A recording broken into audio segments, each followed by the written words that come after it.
Hello everybody. இன்னைக்கு Fundamentals of Electric Circuits by Alexander and Sedicus 5th editionல உள்ள chapter 4ல இருந்து review questionsல 4.9 பார்க்குறோம். இதுல என்ன கொடுத்திருக்குது questionல அப்படின்னா a load is connected to a network.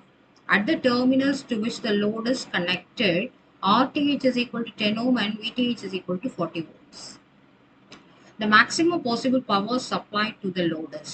So இந்த வேர்ட்ல என்ன தெரியுது அப்படின்னு சொன்னா அப்படின்னா மேக்ஸிமம் பவர் டிரான்ஸ்ஃபர் தியரம் படி நம்ம இது பண்ணோம் இல்லையா. ஸோ மேக்ஸிமம் பவர் டிரான்ஸ்ஃபர் தியரத்துல என்ன சொல்லியிருக்காங்க அப்படின்னா P max maximum power will be delivered to the load based on this. That means VTH square divided by 4 RTH.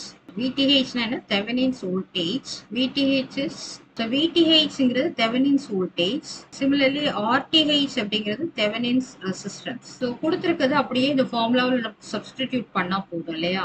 So இப்போ P max is equal to VTH என்ன value 14 கொடுத்திருக்காங்க. 40 square so 40 into 40 divided by 4 times this RTH. RTH வந்து 10 கொடுத்திருக்காங்க. So இது ரெண்டு cancel ஆயிடுச்சுன்னா 40 watts. So the 40 watts ங்கிறது எந்த ஆப்ஷன்ல நமக்கு இருக்கு அப்படின்னு பார்த்தோம்னா C option. So this is our answer. Okay, thank you.